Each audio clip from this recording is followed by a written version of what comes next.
Hello guys, code മലയാളത്തിലേക്ക് സ്വാഗതം. So ഈ വീഡിയോയിൽ നമുക്ക് റിയാക്ട് റൗട്ടറിൻ്റെ ബേസിക് ആയിട്ടുള്ള യൂസേജ് നോക്കിയിട്ട് തുടങ്ങാം. സോ അതിനുവേണ്ടി നമുക്ക് ഇത്രയും ടാഗുകളാണ് നമുക്ക് ഈ വീഡിയോയിൽ മനസ്സിലാക്കേണ്ടത്. സോ ഈ ടാഗുകളും ഇതിൻ്റെ ഉപയോഗങ്ങളും എന്താണെന്ന് നമുക്ക് ഈ വീഡിയോയിൽ നോക്കാം. ഓക്കെ, സോ നമ്മൾ ഓൾറെഡി റിയാക്ട് ഒക്കെ ഇൻസ്റ്റാൾ ചെയ്തിട്ടുണ്ട് ക്രിയേറ്റ് റിയാക്ട് ആപ്പ് ഉപയോഗിച്ചിട്ട്. സോ റിയാക്റ്റിൻ്റെ ഒക്കെ ഇൻസ്റ്റാളേഷനൊക്കെ നമ്മൾ നേരത്തെ ചെയ്തിട്ടുണ്ട്. സോ ആ വീഡിയോയുടെ ലിങ്ക് ഞാൻ ഡിസ്ക്രിപ്ഷനിൽ കൊടുക്കാം. സോ നമുക്ക് എൻ്റെ app.jsനകത്ത് ബാക്കി ഉണ്ടായിരുന്ന കോഡൊക്കെ ഡിലീറ്റ് ചെയ്ത് ജസ്റ്റ് ഒരു ഡിവ് മാത്രം ഇട്ടിട്ടുണ്ട്. സോ അതിനകത്ത് ഹലോ എന്ന് എഴുതിയിട്ടുണ്ട്. സോ അതിപ്പോൾ ഇങ്ങനെയാണ് നമ്മുടെ പേജ് ഇരിക്കുന്നത്. വേറെ ഒന്നുമില്ല, ഒരു ഹലോ എന്ന് പറഞ്ഞാൽ ആ ഒരു കോമ്പണൻറ്റ് മാത്രമേ ഉള്ളൂ. ഓക്കെ, സോ ഫസ്റ്റ് നമുക്ക് ഈ റിയാക്ട് റൗട്ടർ ഇൻസ്റ്റാൾ ചെയ്യണം. അതിനു മുന്നേ നിങ്ങൾ ഇതുവരെ ചാനൽ സബ്സ്ക്രൈബ് ചെയ്തില്ലെങ്കിൽ ആ സബ്സ്ക്രൈബ് ബട്ടൺ ഒന്ന് അമർത്തി കഴിഞ്ഞാൽ ഈ ചാനലിൽ അത് വലിയൊരു സപ്പോർട്ടായിരിക്കും. റിയാക്ട് റൗട്ടർ ഇൻസ്റ്റാൾ ചെയ്യാനുള്ള കമാൻഡ് നമ്മൾ സാധാരണ പാക്കേജുകൾ ഇൻസ്റ്റാൾ ചെയ്യുന്ന പോലെ തന്നെ npm ഉപയോഗിച്ച് ഇൻസ്റ്റാൾ ചെയ്യാം. npm install react router dom എന്ന് പറഞ്ഞ പാക്കേജാണ് ഇൻസ്റ്റാൾ ചെയ്യേണ്ടത്. അത് ഇൻസ്റ്റാൾ ചെയ്യാം. ഓക്കെ, നിങ്ങളുടെ package.jsനിൽ പോയിട്ട് അതിൻ്റെ കറക്റ്റ് വെർഷനൊക്കെ തന്നെ ഇൻസ്റ്റാൾ ആയിട്ടുണ്ടെന്ന് വേണമെങ്കിൽ ചെക്ക് ചെയ്യാം. ഓക്കെ, സോ 6 ആണ് വെർഷൻ. ഓക്കെ, സോ ഇനി നമ്മൾ ചെയ്യേണ്ടത് നമ്മൾ റിയാക്ട് റൗട്ടർ ഉപയോഗിച്ചിട്ട് നമ്മൾ ഇവിടെ എന്ത് URL കൊടുക്കുന്നു ആ URL അനുസരിച്ചിട്ട് നമുക്ക് ആവശ്യമുള്ള കോമ്പണൻറ്റുകൾ ലോഡ് ചെയ്യാം. ഓക്കെ, സോ അതിന് നമ്മൾ പേജസ് എന്ന് പറഞ്ഞ ഡയറക്ടറിക്കകത്ത് 3-4 കോമ്പണൻറ്റുകൾ ഓൾറെഡി ഉണ്ടാക്കിയിട്ടുണ്ട്. ഓക്കെ, സോ അതിനകത്ത് എല്ലാം സിമ്പിൾ കോമ്പണൻ്റ് ആണ്. ചാർട്ടിനകത്ത് ജസ്റ്റ് ചാർട്ട് എന്ന് പ്രിൻറ്റ് ചെയ്യും, ഹോമിനകത്ത് ജസ്റ്റ് ഹോം എന്ന് പ്രിൻറ്റ് ചെയ്യുന്നു, സെറ്റിങ്സിനകത്ത് ജസ്റ്റ് സെറ്റിങ്സ് പ്രിൻറ്റ് ചെയ്യുന്നു, അങ്ങനത്തെയുള്ള പേജസുകളാണ്. ഓക്കെ, ഇങ്ങനെ 4 പേജ് ഉണ്ട്. നമുക്ക് ഈ ചാർട്ടിൻ്റെ പേര് മാറ്റി നമുക്ക് യൂസേഴ്സ് ആക്കാം. ഓക്കെ, കുറച്ചും കൂടി മനസ്സിലാവുന്ന രീതിയിലാക്കാൻ വേണ്ടിയിട്ട്. സോ ഈ 4 പേജിനും ഇവിടെ നമുക്ക് 4 URL കൊടുക്കാം. ഇവിടെ യൂസേഴ്സ് അടിക്കുമ്പോൾ ഈ യൂസേഴ്സ് എന്ന് പറഞ്ഞ കോമ്പണൻറ്റ് വരണം. അതേപോലെ യൂസേജ് അടിക്കുമ്പോൾ ഇവിടെ യൂസേജ്, സെറ്റിങ്സ് അടിക്കുമ്പോൾ സെറ്റിങ്സ്, അങ്ങനെ നമുക്ക് ലോഡ് ചെയ്യാനുള്ള കോഡ് നമുക്ക് ഫസ്റ്റ് എഴുതാം. ഓക്കെ, സോ അതിനാദ്യം ചെയ്യേണ്ടത് നമ്മുടെ പ്രോജക്റ്റിൽ റൂട്ട് കോമ്പണൻറ്റ്, അതായത് ഇതാണ് നമ്മുടെ ഫസ്റ്റ് തുടങ്ങുന്ന കോമ്പണൻറ്റ്. ഇതിൽ നിന്നാണ് നമ്മൾ ബാക്കി എല്ലാ കോമ്പണൻസുകളും ഉണ്ടാക്കി വരുന്നത്. അപ്പോൾ ഇതാണ് ഇതിൻ്റെ റൂട്ട് കോമ്പണൻറ്റ്. ഓക്കെ, സോ ഇതിനകത്ത് അതിനെ റാപ്പ് ചെയ്തിട്ട് ഒരു കോമ്പണൻറ്റ് എഴുതണം. സോ നമ്മളിതിന് മുന്നേ ഒരു കൺസെപ്റ്റ് വീഡിയോ ചെയ്തിട്ടുണ്ടായിരുന്നു. അതിനകത്ത് ഇങ്ങനെ ഇതിൻ്റെ ഒരു ഏകദേശ കൺസെപ്റ്റ് നമ്മൾ പറഞ്ഞിട്ടുണ്ടായിരുന്നു, റിയാക്ട് റൗട്ടർ എങ്ങനെ വർക്ക് ചെയ്യുക എന്നുള്ളതിൻ്റെ. സോ കൺസെപ്റ്റ് വീഡിയോ കാണാത്തവർക്ക് അതിൻ്റെ ലിങ്ക് ഞാൻ ഡിസ്ക്രിപ്ഷനിൽ കൊടുത്തിട്ടുണ്ട്. അത് തീർച്ചയായും പോയി കാണാം. അപ്പോൾ നമുക്ക് നല്ലൊരു ഐഡിയ കിട്ടും. അതിനുശേഷം ഈ ബാക്കിയുള്ള എല്ലാ വീഡിയോസും വളരെ എളുപ്പമായിരിക്കും. ഓക്കെ, സോ ഫസ്റ്റ് നമ്മൾ ചെയ്യേണ്ടത് ഒരു കോമ്പണൻറ്റ്, റിയാക്ട് റൗട്ടറിൻ്റെ ഒരു കോമ്പണൻറ്റ് ഈ കംപ്ലീറ്റ് നമ്മുടെ പ്രൊജക്റ്റിനെ റാപ്പ് ചെയ്യുക എന്നുള്ളതാണ്. ഓക്കെ, സോ അതിന് നമ്മൾ ഒരു കോമ്പണൻറ്റ് ഇമ്പോർട്ട് ചെയ്യണം. BrowserRouter എന്ന് പറഞ്ഞ കമ്പണൻ്റാണ് ഇമ്പോർട്ട് ചെയ്യേണ്ടത്. സോ അത് ഇമ്പോർട്ട് ചെയ്യേണ്ടത് നമ്മളിപ്പോൾ ഇൻസ്റ്റാൾ ചെയ്ത് റിയാക്ട് റൗട്ടർ ഡോമിനകത്ത് നിന്ന്. ഓക്കെ, എന്നിട്ട് നമുക്ക് ഈ മൊത്തം പ്രൊജക്റ്റ് ഈ ഒരു കോമ്പണൻറ്റ് വെച്ചിട്ട് നമുക്ക് റാപ്പ് ചെയ്യാം.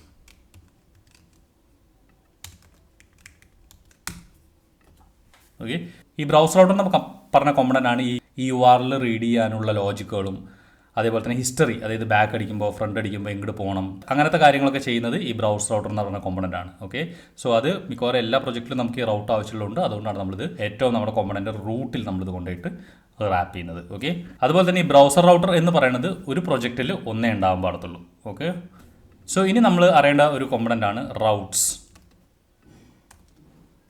ഓക്കെ, സോ ഈ റൗട്ട്സിനകത്താണ് നമ്മൾ ഈ URLനുസരിച്ചിട്ട് ഏത് URL വന്നാൽ ഏത് കോമ്പണൻറ്റ് ലോഡ് ചെയ്യണം എന്ന് പറയുന്ന ലോജിക്കൊക്കെ ചെക്ക് ചെയ്യുന്നത് ഈ റൗട്ട്സിനകത്താണ്. ഓക്കെ, സോ നമുക്ക് ഈ റൗട്ട്സ് എന്ന് പറഞ്ഞ കോമ്പണൻറ്റ് ഇതിനകത്താണ് നമ്മൾ കോൺഫിഗർ ചെയ്യുന്നത്. ഈ ഒരു URLന് ലോഡ് ചെയ്യേണ്ട കോമ്പണൻറ്റ് ഇതാണെന്ന് പറഞ്ഞ് കോൺഫിഗർ ചെയ്യുന്നത് ഈ റൗട്ട്സിനകത്താണ്. സോ അതെങ്ങനെ കോൺഫിഗർ ചെയ്യാമെന്ന് വെച്ച് കഴിഞ്ഞാൽ ഓരോ റൗട്ടിനും ഓരോ URLനും നമ്മളൊരു കോമ്പണൻറ്റ് ഉണ്ടാക്കണം. ആ കോമ്പണൻറ്റിൻ്റെ പേരാണ് റൗട്ട്. ഓക്കെ, സോ അത് ഇമ്പോർട്ട് ചെയ്യണം. എന്നിട്ട് ഫോർ എക്സാമ്പിൾ നമുക്ക് സെറ്റിങ്സ് ലോഡ് ചെയ്യണമെങ്കിൽ path equal to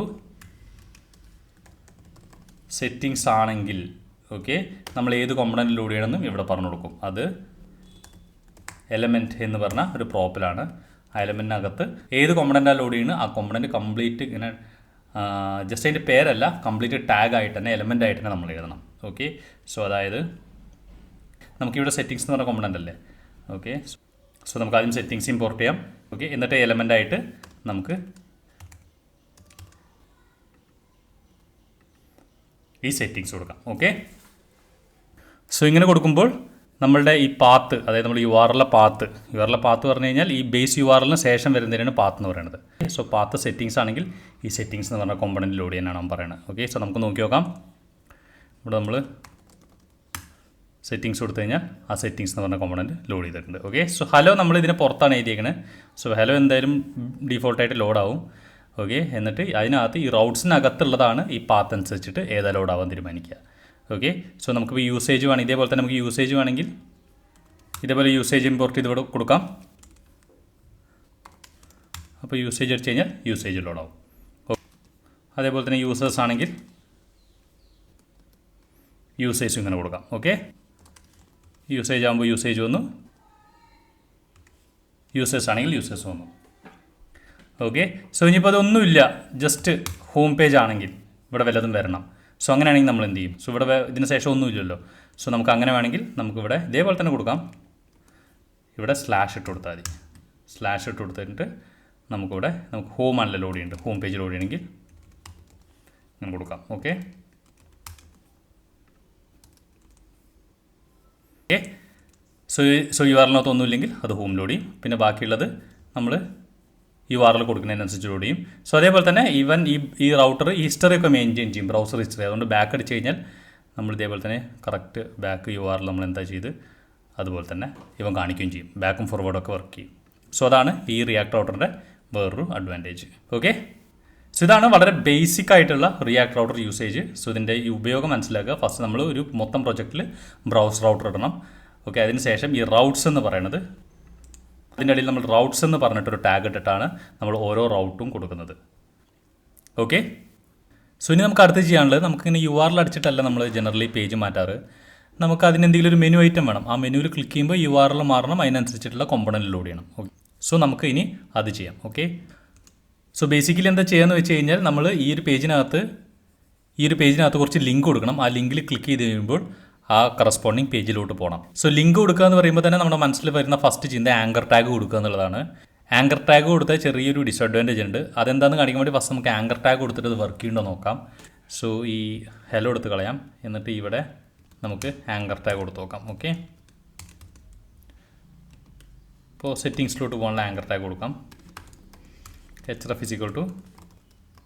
settings. Okay, so ഇങ്ങനെ കൊടുക്കുമ്പോൾ സെറ്റിങ്സ് ആങ്കർ ടാഗ് വന്നു. നമ്മൾ ക്ലിക്ക് ചെയ്ത് കഴിഞ്ഞാൽ സെറ്റിങ്സിലോട്ട് പോകുന്നുണ്ട്. പക്ഷേ അതിൻ്റെ ഡിസഡ്വാൻറ്റേജ് എന്താണെന്ന് വെച്ച് കഴിഞ്ഞാൽ നമ്മൾ ഈ ഇൻസ്പെക്ട് എലമെൻറ്റ് എടുത്തു കഴിഞ്ഞ് നെറ്റ്വർക്ക് എടുത്തു കഴിഞ്ഞാൽ നമ്മൾ സെറ്റിങ്സ് ക്ലിക്ക് ചെയ്യുമ്പോൾ ആ സെറ്റിങ്സിലോട്ടൊരു HTML പേജ് റിഫ്രഷ് നടക്കുന്നുണ്ട്. HTML റിക്വസ്റ്റ് പോയിട്ട് വീണ്ടും ഈ പറയണ നമ്മളുടെ വെബ് പേജ് റിക്വസ്റ്റ് ചെയ്യുന്നുണ്ട്. ഓക്കെ, സോ മൊത്തം പേജ് റിഫ്രഷ് നടക്കുന്നുണ്ട്. സോ റിയാക്റ്റിൽ ശരിക്കും അതിൻ്റെ ആവശ്യമില്ല, കാരണം റിയാക്റ്റിലെല്ലാ കോഡ് നമുക്ക് ഇപ്പോൾ ഓൾറെഡി ലോഡ് ചെയ്യുമ്പോൾ തന്നെ വന്നു. ഓക്കെ, അപ്പോൾ യു ആർ എൽ മാത്രം മാറ്റിയാൽ മതി, സെർവറിലോട്ട് പോയിട്ട് പേജ് റിഫ്രഷ് ചെയ്യേണ്ട ആവശ്യമില്ല. അതായത് പേജ് റിഫ്രഷ് ചെയ്യേണ്ട ആവശ്യമില്ല, ജസ്റ്റ് ഈ റിയാക്റ്റ് റെൻഡർ ചെയ്താൽ മാത്രം മതി. സോ അതിന് ശരിക്കും നമ്മളുടെ ജാവാസ്ക്രിപ്റ്റിൽ തന്നെ ഹിസ്റ്ററി APIs ഉപയോഗിച്ച് കഴിഞ്ഞാൽ നമുക്ക് നമുക്ക് ഈ റിഫ്രഷ് കൂടാതെ തന്നെ ഈ യു ആർ എൽ മാറ്റാൻ പറ്റും. ഓക്കെ, സോ ഈ റിയാക്ട് റൗട്ടർ എന്താ ചെയ്തതെന്ന് വെച്ച് കഴിഞ്ഞാൽ അത് ഉപയോഗിച്ചിട്ട് അവനൊരു കോമ്പണൻറ്റ് ഉണ്ടാക്കിയിട്ടുണ്ട്. ആ കോമ്പണൻറ്റിൻ്റെ പേരാണ് ലിങ്ക്. ആ കോമ്പണൻറ്റ് ഉപയോഗിച്ചിട്ട് നമുക്ക് യു ആർ എൽ കൊടുത്തു കഴിഞ്ഞാൽ ഇതേപോലത്തെ റിഫ്രഷ് നടക്കത്തില്ല. സോ നമുക്ക് നല്ല പെർഫോമൻസ് കിട്ടുകയും ചെയ്യും. സോ അതിന് വേണ്ടിയിട്ട് നമുക്കിവിടെ ലിങ്ക് നമുക്ക് ഇമ്പോർട്ട് ചെയ്യാം. എന്നിട്ട് ഈ ആങ്കർ ടാഗിന് പകരം ലിങ്ക് ഉപയോഗിക്കാം. ഓക്കെ, എന്നിട്ട് href 2 ആണ് കൊടുക്കേണ്ടത്. 2 = സെറ്റിങ്സ് ഇങ്ങനെ കൊടുക്കാം. എന്നിട്ട് അതിനകത്ത് നമുക്ക് എന്താ വേണ്ടിയിട്ടുള്ള ടെക്സ്റ്റും കൊടുക്കാം. ഓക്കെ, സോ നമുക്കിവിടെ ക്ലിയർ ചെയ്യാം. സെറ്റിങ്സ് അടിച്ചപ്പോൾ സെറ്റിങ്സിലോട്ട് പോയി നമുക്കിവിടെ നെറ്റ്വർക്ക് റിക്വസ്റ്റും ഇല്ല, പേജ് റിഫ്രഷും ഇല്ല. ഓക്കെ, സോ ലിങ്ക് എന്ന് പറഞ്ഞ ടാഗ് കൊടുത്തിട്ടാണ് നമ്മൾ റിയാക്ട് റൗട്ടറിൽ മെനു ലിങ്കുകൾ ഉണ്ടാക്കേണ്ടത്. ഏത് പേജിലോട്ടാണ് പോകേണ്ടതെന്ന് പറഞ്ഞാൽ ലിങ്കുകൾ ഉണ്ടാക്കുന്നത്. ഓക്കെ, സോ ഈ ലിങ്ക് കൊടുക്കുന്നത് നമ്മുടെ റിയാക്ട് റൗട്ടർ ഡോമിൽ നമ്മൾ ഇൻക്ലൂഡ് ചെയ്ത റൗട്ടറിൻ്റെ ഉള്ളിലായിരിക്കണം കൊടുക്കേണ്ടത്. അതിൻ്റെ ഉള്ളിലോ അതിൻ്റെ ചൈൽഡിൻ്റെ ഉള്ളിലോ ചൈൽഡിൻ്റെ ഉള്ളിലോ അവിടെ ആയിരിക്കണം കൊടുക്കേണ്ടതെന്ന് മാത്രം, ഇതിനെ പുറത്ത് കൊടുക്കരുത്. ഓക്കെ, സോ അതാണ് ലിങ്കിൻ്റെ ഒരു റൂള്. ഓക്കെ, സോ നമുക്ക് ഇങ്ങനത്തെ ലിങ്ക് വെച്ചിട്ട് ഇതിലെല്ലാത്തിലോട്ടും പോകുന്ന നമുക്ക് ലിങ്ക്സ് ഉണ്ടാക്കാം. So home, user, settings, usage എല്ലാത്തിനും ലിങ്ക് ഉണ്ടാക്കി. സോ നമ്മുടെ ഇവിടെ മെനു ഐറ്റം വന്നിട്ടുണ്ട്. സോ അങ്ങനെ നമ്മൾ ഈ മെനു ഐറ്റം ഉണ്ടാക്കിയിരിക്കുകയും ചെയ്യണം. ഓക്കെ, സോ നമുക്കിതൊന്ന് സ്റ്റൈൽ ചെയ്യാം. ഇതൊരു വളരെ പ്ലെയിൻ ആയിട്ടുള്ളൊരു HTML ആയിട്ട് തോന്നുന്നുണ്ട്. സോ നമുക്കത് മെനു ഒന്ന് സ്റ്റൈൽ ചെയ്യാം. അതുപോലെ തന്നെ നമുക്ക് ഈ ഓരോ പേജും ഒന്ന് ജസ്റ്റ് സ്റ്റൈൽ ചെയ്തെടുക്കാം. സോ നമുക്കത് കാണാൻ കുറച്ചും കൂടി വൃത്തിയായിട്ട് തോന്നും. ഓക്കെ, സോ അതിന് നമ്മൾ ഫസ്റ്റ് നമുക്ക് ഈ ഒരു ലിങ്ക് എല്ലാം കൂടി നമുക്ക് ഹെഡർ എന്ന് പറഞ്ഞ ഒരു സെപ്പറേറ്റ് കമ്പണൻറ്റിൽ എഴുതാം, സ്റ്റൈൽ ചെയ്യാനൊക്കെ എളുപ്പത്തിന് വേണ്ടിയിട്ട്. സോ നമുക്ക് ഈ സോഴ്സിനകത്ത് ഒരു ഫോൾഡർ ഉണ്ടാക്കാം, കോമ്പണൻസ്. എന്നിട്ട് അതിനകത്ത് header.js എന്ന് പറഞ്ഞിട്ട് ഫയൽ ഉണ്ടാക്കാം. നമുക്ക് ഈ ലിങ്കൊക്കെ അതിനകത്ത് കോപ്പി ചെയ്യാം. ഓക്കെ, സോ ഈ ലിങ്ക് ഇമ്പോർട്ട് ചെയ്യണം, നേരത്തെ ചെയ്തതുപോലെ തന്നെ റിയാക്ട് റൗട്ടർ ഡോമിൽ. ഓക്കെ, സോ എന്നിട്ട് നമുക്ക് ഹെഡർ ഉപയോഗിക്കാം.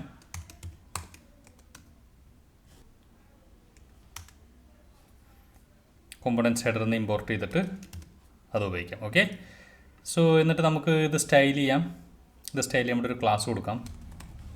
ഓക്കെ, സോ എന്നിട്ട് ഓരോ ലിങ്കിനകത്ത് നമ്മൾ ജസ്റ്റ് ടെക്സ്റ്റ് ഇട്ടിരിക്കണം. ഇപ്പോൾ സ്റ്റൈൽ ചെയ്യാൻ എളുപ്പത്തിന് വേണ്ടിയിട്ട് നമുക്കിതൊരു സ്പാനിനകത്താക്കാം. ഒരു വിഡ്ത്തും ഹൈറ്റൊക്കെ കൊടുക്കാൻ അത് എളുപ്പമായിരിക്കും. സോ ഇങ്ങനെ തന്നെ എല്ലാത്തിലും ചെയ്യാം. ഇനി നമുക്കിതൊന്ന് സ്റ്റൈൽ ചെയ്യാം. സോ അതിന് header.css ഉണ്ടാക്കാം. അത് ഇൻക്ലൂഡ് ചെയ്യാം. ഇനി നമുക്ക് ഈ ക്ലാസ് നെയിം ഉപയോഗിച്ചിട്ട് നമുക്ക് കുറച്ച് സ്റ്റൈൽ കൊടുക്കാം. സോ ഈ ഒരു ക്ലാസ് നെയിമും ഈ സ്പാനും വെച്ചിട്ട് നമ്മൾ ഹെഡർ ഒന്ന് സ്റ്റൈൽ ചെയ്തിട്ടുണ്ട്. സിമ്പിൾ സ്റ്റൈലിംഗ് ആണ്. ഓക്കെ, സോ കാണാൻ അപ്പോൾ ഇതുപോലെ ഉണ്ട്. അതേപോലെ നമുക്ക് ഈ പേജും ഒന്ന് സ്റ്റൈൽ ചെയ്യാം. രണ്ട് സൈഡും ഒരു 3 സ്പേസ് ഒക്കെ വിട്ടിട്ട് അതൊക്കെ ഒന്ന് സ്റ്റൈൽ ചെയ്യാം. ഓക്കെ, രണ്ട് സൈഡും ജസ്റ്റ് സ്പേസ് വിട്ടു. ഓക്കെ, സോ അത് നമ്മൾ app.css-നകത്ത് ചെയ്തിട്ടുണ്ട്. സോ രണ്ട് സൈഡും ജസ്റ്റ് ഒന്ന് സ്പേസ് വിട്ടു എന്ന് മാത്രമേ ഉള്ളൂ. ഓക്കെ, സോ ഇപ്പോൾ നമ്മുടെ പേജ് ഇങ്ങനെ ഇരിക്കുന്നത്. സോ കാണാൻ കുറച്ചുകൂടി ഈ മെനു ഒക്കെ വർക്ക് ചെയ്യുന്ന പോലെ ഉണ്ട്. ഓക്കെ, സോ ഇതിനകത്ത് നമുക്കൊരു കാര്യം ശ്രദ്ധിക്കാം. അതായത് നമ്മൾ യൂസേജ് ക്ലിക്ക് ചെയ്ത് നമുക്ക് യൂസേജ് ഹൈലൈറ്റ് ആയിട്ടിരിക്കണം. ഓക്കെ, സോ അതാണ് മിക്കവാറും മെനുവിൽ നമ്മൾ കാണാറുള്ളത്. ഹോം ക്ലിക്ക് ചെയ്താൽ ഹോമിൽ ഹൈലൈറ്റ് ആയിരിക്കണം. ഓക്കെ, സോ അതിനും ഈ റിയാക്ട് റൗട്ടർ ഒരു ചെറിയൊരു വഴി തരുന്നുണ്ട്. സോ അതെന്താണെന്ന് വെച്ച് കഴിഞ്ഞാൽ നമ്മൾ ഈ ഹെഡർ എഴുതിയില്ലേ, നമ്മൾ ഹെഡറിൽ ലിങ്ക് അല്ലേ കൊടുത്തിന്, അതിന് പകരം നാവ് ലിങ്ക് കൊടുത്താൽ മതി. ഓക്കെ, സോ നമ്മളിവിടെ ഈ ലിങ്കിന് പകരം നമ്മൾ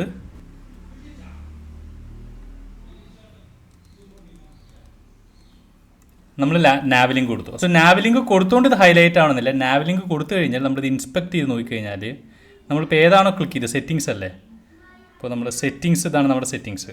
ഓക്കെ, ഇതാണ് നമ്മുടെ സെറ്റിങ്സ് URL. ഓക്കെ, സെറ്റിങ്സിനകത്ത് ഒരു ആക്റ്റീവ് എന്ന് പറഞ്ഞൊരു ക്ലാസ് വരും. ഓക്കെ, ബാക്കി ഒന്നിനും കാണത്തില്ല.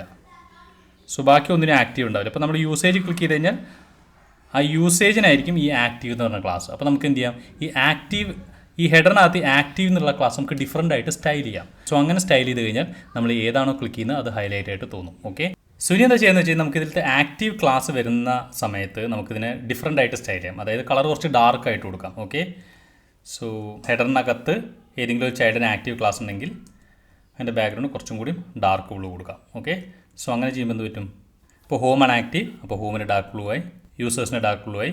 സോ അത് ഏത് സെലക്ട് ചെയ്യണോ അതിന് ഡാർക്ക് ബ്ലൂ വരും. അപ്പോൾ ഏതാ സെലക്ട് ചെയ്തതെന്ന് നമുക്ക് വൃത്തിക്ക് മനസ്സിലാവും. ഓക്കെ, നമുക്കൊരു വൈറ്റ് ബോർഡറും കൂടിയും കൊടുത്ത് നോക്കാം. അപ്പോൾ കുറച്ചും കൂടിയും ചിലപ്പോൾ നന്നായിരിക്കും. ഓക്കെ, സോ ഇപ്പോൾ നമുക്ക് മെനു കുറച്ചും കൂടി നന്നായിട്ടുണ്ട്. ഞാൻ കുറച്ച് മുകളിലും കൂടി സ്പേസ് വിട്ടിട്ടുണ്ട്, ഒന്ന് കുറച്ചും കൂടി ക്ലീൻ ആകാൻ വേണ്ടിയിട്ട്. സോ അങ്ങനെയാണ് നമ്മൾ ഒരു മെനു ഹൈലൈറ്റ് ആണോ അല്ലെങ്കിൽ തീരുമാനിക്കുന്നത്. ഓക്കെ, പിന്നെ നാവ്ലിങ്കിനെ കുറിച്ച് അറിയാനുള്ളത് ഇതിൻ്റെ 2 പ്രോപ്സുകളാണ്. അതിലൊന്ന് ക്ലാസ് നെയിമും മറ്റേത് സ്റ്റൈലുമാണ്. ഓക്കെ, ക്ലാസ് നെയിമിനും സ്റ്റൈലിനും ഫംഗ്ഷനാലിറ്റി നമ്മൾ ഈ ബേസിക് ആയിട്ടുള്ള നമ്മൾ ഈ ടാഗിനകത്ത് കൊടുക്കുന്ന ക്ലാസ് നെയിമിനും സ്റ്റൈലിനും ഫംഗ്ഷനാലിറ്റി പോലെ തന്നെയാണ്. അതായത് ഇവിടെ നാവ്ലിങ്കിൽ നമ്മൾ സ്റ്റൈലോ ക്ലാസ് നെയിമോ കൊടുത്തു കഴിഞ്ഞാൽ അത് ഇൻറ്റേർണലി ഇട്ട് തരുന്ന ആങ്കർ ടാഗിനകത്തായിരിക്കും ഇവൻ ഈ സ്റ്റൈൽ നെയിമും ക്ലാസ് വിടുന്നതെന്ന് മാത്രം. ഓക്കെ, സോ അതൊന്ന് നോക്കാം. ഫോർ എക്സാമ്പിൾ നമുക്കിവിടെ ക്ലാസ് നെയിം കൊടുത്ത് നോക്കാം. ജസ്റ്റ് ടെസ്റ്റ് എന്ന് പറഞ്ഞിട്ട് ഫസ്റ്റ് ആ ലിങ്കിനൊരു ക്ലാസ് നെയിം കൊടുത്ത് നോക്കാം. സോ നമുക്ക് ഇൻസ്പെക്ട് ചെയ്ത് കഴിഞ്ഞാൽ സോ ഇതിനകത്ത് നമ്മൾ കൊടുത്ത ക്ലാസ് നെയിം വന്നു, പിന്നെ അവൻ ഇട്ട് തരുന്ന ആക്റ്റീവും വന്നു. ഓക്കെ, സോ അത് അവൻ ഇട്ട് തരുന്ന ആങ്കർ ടാഗിനകത്താണ് ഇട്ട് തരുന്നത്. ഓക്കെ, സോ അതേപോലെ തന്നെ സ്റ്റൈൽ കൊടുത്താലോ, സ്റ്റൈൽ കൊടുത്തു കഴിഞ്ഞാൽ നമ്മൾ സാധാരണ ഒബ്ജക്റ്റ് ആണല്ലോ സ്റ്റൈലിന് കൊടുക്കാറുള്ളത്. ഒരു ബാക്ക്ഗ്രൗണ്ട് ഗ്രീൻ എന്ന് പറഞ്ഞു കൊടുക്കാം. സോ അങ്ങനെ കൊടുത്തു കഴിഞ്ഞാൽ ഫസ്റ്റ് കൊടുത്തതിന് അവൻ സ്റ്റൈൽ ഇവിടെ അപ്ലൈ ചെയ്തിട്ടുണ്ട്. ഓക്കെ, സോ അങ്ങനെ നമുക്ക് ഇതിൽ സ്റ്റൈലും ക്ലാസ് നെയിമും കൊടുക്കാം. സോ ഇതിന് വേറൊരു ഗുണം എന്താണെന്ന് വെച്ച് കഴിഞ്ഞാൽ നമ്മൾ ഇതിൽ കൊടുക്കുന്ന സ്റ്റൈലും ക്ലാസ് നെയിമും ഈ ഒരു ലിങ്ക് ആക്റ്റീവ് ആണോ എന്ന് നോക്കിയിട്ട് വേണമെങ്കിൽ നമുക്ക് കൊടുക്കാൻ പറ്റും. അതെങ്ങനെ കൊടുക്കാമെന്ന് വെച്ച് കഴിഞ്ഞാൽ നാവ്ലിങ്ക് ഈ സ്റ്റൈലിനും ക്ലാസ് നെയിമിനും പ്രോപ്പർ ഫംഗ്ഷനുകളും എടുക്കും. ഓക്കെ, ഫോർ എക്സാമ്പിൾ നമ്മളിവിടെ ക്ലാസ് നെയിം ഒരു ഫംഗ്ഷനായിട്ട് കൊടുത്തു എന്ന് വിചാരിക്കുക. ഓക്കെ, സോ ഇങ്ങനെ ഫംഗ്ഷനായിട്ട് കൊടുത്തു കഴിഞ്ഞാൽ ഇവിടെ എന്ത് റിട്ടേൺ ചെയ്യുന്നോ അതായിരിക്കും അതിൻ്റെ ക്ലാസ് നെയിം വരിക. ഓക്കെ, സോ ടെസ്റ്റ് മീ എന്ന് പറഞ്ഞ് കൊടുത്തു കഴിഞ്ഞാൽ ഫസ്റ്റ് ലിങ്കിന് ടെസ്റ്റ് മീ എന്നായിരിക്കും ക്ലാസ് നെയിം. ഓക്കെ, നമ്മൾ ഫംഗ്ഷൻ കൊടുത്തിട്ട് ഒരു ക്ലാസ് നെയിം റിട്ടേൺ ചെയ്തപ്പോൾ സോ ഇവിടെ അവൻ ഡീഫോൾട്ടായിട്ട് ഇട്ട് തരുന്ന ആക്റ്റീവ് എന്ന് പറഞ്ഞ ക്ലാസ് പോയി. ഓക്കെ, ഈ ഹോമിനകത്തുനിന്ന് ബാക്കി എല്ലാത്തിലും ആ ആക്റ്റീവ് എന്ന് പറഞ്ഞ ക്ലാസ് ഉണ്ട്, പക്ഷേ ഹോമിനകത്ത് അതില്ല. കാരണം ഹോമിനകത്ത് നമ്മൾ ഈ ഒരു ടെസ്റ്റ് മീ മാത്രമാണല്ലോ റിട്ടേൺ ചെയ്തിരിക്കുന്നത്. സോ നമുക്കിനി അത് വേണമെങ്കിൽ നമുക്ക് അറിയണം ഇത് ആക്റ്റീവ് ആണോ അല്ലയോ എന്ന്. സോ അതിന് ഈ നാവ്ലിങ്ക് ഒരു പാരാമീറ്റർ തരുന്നുണ്ട്. അതൊരു ഒബ്ജക്റ്റാണ്. ആ ഒബ്ജക്റ്റിനകത്ത് ഈസ് ആക്റ്റീവ് എന്ന് പറഞ്ഞിട്ടുള്ള ഒരു പ്രോപ്പർട്ടി ഉണ്ട്. Okay, so is active true ആണെങ്കിൽ ആ ലിങ്ക് ട്രൂ ആണെന്ന് അർത്ഥം. ഓക്കെ, സോ നമുക്ക് റിട്ടേൺ എന്ത് ചെയ്യാം, ടെസ്റ്റ് മ്യൂ റിട്ടേൺ ചെയ്യാം. അതിൻ്റെ ഒപ്പം ഈസ് ആക്റ്റീവ് ആണെങ്കിൽ ആക്റ്റീവ് എന്ന് പറഞ്ഞ ക്ലാസ്സും കൂടി ആഡ് ചെയ്യാം, അല്ലെങ്കിൽ ഈ ടെസ്റ്റ് മ്യൂ മാത്രം മതി. ഓക്കെ, സോ അങ്ങനെ ചെയ്ത് കഴിഞ്ഞാൽ എന്ത് പറ്റും, ഇവിടെ നമുക്ക് ഹൈലൈറ്റ് കിട്ടി. കാരണം എന്താണ്, നമ്മൾ ആക്റ്റീവ് എന്നും കൂടി ആഡ് ചെയ്തു. ഓക്കെ, സോ അടുത്തതിലോട്ട് പോയി കഴിഞ്ഞാൽ അത് പോയി, കാരണം അപ്പോൾ ഈസ് ആക്റ്റീവ് അവിടെ ഫോൾസ് ആയിരിക്കും. ഓക്കെ, സോ ഇങ്ങനത്തെ ഒരു ഒബ്ജക്റ്റ് നമുക്ക് ഈ ക്ലാസ് നെയിമിനകത്ത് കിട്ടും. സോ അതേപോലെ തന്നെ നമുക്ക് സ്റ്റൈലാണെങ്കിലും, ഫോർ എക്സാമ്പിൾ ഈ ക്ലാസ് നെയിമിൽ എടുത്ത് കളയാം. സ്റ്റൈലാണെങ്കിലും നമുക്ക് ഇതേപോലെ തന്നെ ഒരു ഒബ്ജക്റ്റ് ആർഗ്യുമെൻ്റ് ആയിട്ട് വരും. നമുക്കൊന്ന് പ്രിൻ്റ് ചെയ്ത് നോക്കാം. പ്രിൻ്റ് ചെയ്ത് കഴിഞ്ഞാൽ ആ ഒബ്ജക്റ്റിനകത്ത് ഇതേപോലെ ഈസ് ആക്റ്റീവ് ആണോ അല്ലയോ എന്ന് കിട്ടും. ഓക്കെ, സോ ഒബ്ജക്റ്റിനനുസരിച്ചിട്ട് ഈസ് ആക്റ്റീവ് ആണെങ്കിൽ നമുക്ക് ഇഷ്ടമുള്ള സ്റ്റൈലും അതേപോലെ റിട്ടേൺ ചെയ്ത് കൊടുക്കാം. ഓക്കെ, സോ അതാണ് നാവ്ലിങ്കിലെ സ്റ്റൈലും ക്ലാസ് നെയിം എന്നുള്ള പ്രോപ്സ്. അത് നമുക്ക് ഡീഫോൾട്ടായിട്ട് വരുന്ന ക്ലാസ് മാറ്റാനോ നമുക്ക് ഇഷ്ടമുള്ള ക്ലാസ് കൊടുക്കാനോ അതേപോലെ നമുക്ക് ഇഷ്ടമുള്ള സ്റ്റൈൽ കൊടുക്കാനൊക്കെ സഹായിക്കും. ഓക്കെ, സോ ഇനി നമുക്ക് ഹാഷ് റൗട്ടർ എങ്ങനെ കൊടുക്കാമെന്ന് നോക്കാം. ഓക്കെ, ഹാഷ് റൗട്ടർ എന്താ, ബ്രൗസർ റൗട്ടർ എന്താണെന്നൊക്കെ നമ്മൾ കഴിഞ്ഞ വീഡിയോയിൽ ഡീറ്റെയിൽ ആയിട്ട് നോക്കിയിട്ടുണ്ട്. സോ നമ്മൾ ഇതുവരെ നമ്മൾ എഴുതിയ ആപ്പിൽ നമ്മൾ ഉപയോഗിച്ചത് ബ്രൗസർ റൗട്ടറാണ്. അതായത് നമ്മൾ URL ഹാഷ് ഒന്നും ഉണ്ടാവത്തില്ല, എല്ലാ റിക്വസ്റ്റും സെർവറിലോട്ട് പോവുകയും ചെയ്യും. എല്ലാ റൗട്ടർ റിക്വസ്റ്റും സെർവറിലോട്ട് പോകേണ്ട ഹാഷ് ഉപയോഗിച്ചാൽ ഹാഷ് റൗട്ടറാണ് നമുക്ക് വേണ്ടെങ്കിൽ വളരെ സിമ്പിളാണ്. ഈ ബ്രൗസർ റൗട്ടർ ഇമ്പോർട്ട് ചെയ്യുന്നതിന് പകരം ജസ്റ്റ് ഹാഷ് റൗട്ടർ ഇമ്പോർട്ട് ചെയ്യുക, എന്നിട്ട് ഈ ബ്രൗസർ റൗട്ടറിന് പകരം ഹാഷ് റൗട്ടർ ഉപയോഗിക്കുക. ഓക്കെ, സോ അങ്ങനെ ചെയ്താൽ നമ്മൾ ക്ലിക്ക് ചെയ്യുന്ന ലിങ്കുകൾക്കൊക്കെ ഇവിടെ ഹാഷ് വരും. ഈ ഹാഷ് റൗട്ടർ എന്ന് പറഞ്ഞു കഴിഞ്ഞാൽ നമ്മൾ കഴിഞ്ഞ വീഡിയോയിൽ പറഞ്ഞ പോലെ തന്നെ സെർവറിൽ ബ്രൗസർ റൗട്ടറിന് തീരെ സപ്പോർട്ട് ഇല്ലെങ്കിൽ മാത്രമേ ഉപയോഗിക്കേണ്ട ഒരു സാധനമാണ്. സോ അതുകൊണ്ട് നമ്മൾ തിരിച്ചത് ബ്രൗസർ റൗട്ടറിലോട്ട് തന്നെ മാറ്റുകയാണ്. സോ ബാക്കിയുള്ള പ്രൊജക്റ്റൊക്കെ നമ്മളിനി ബ്രൗസർ റൗട്ടറിലാണ് പറയുന്നത്. ഓക്കെ, സോ അത്രയുള്ള വീഡിയോനകത്ത് ഇനി ബാക്കി വരുന്ന റൗട്ടറിൻ്റെ ഡീറ്റെയിൽസ് നമുക്കിനി അടുത്ത വീഡിയോയിൽ കാണാം. സോ വീഡിയോ മനസ്സിലായെന്ന് വിചാരിക്കുന്നു. വീഡിയോ ഇഷ്ടപ്പെട്ടാൽ തീർച്ചയായും ലൈക്ക് ചെയ്യുക, ആവശ്യമുള്ള എല്ലാവരുമായിട്ട് അത് ഷെയർ ചെയ്യുക. ഇതുപോലത്തെ കൂടുതൽ വീഡിയോസ് കാണാൻ സബ്സ്ക്രൈബ് ചെയ്യുക. അടുത്ത വീഡിയോയിൽ കാണുന്നവരെ ബൈ.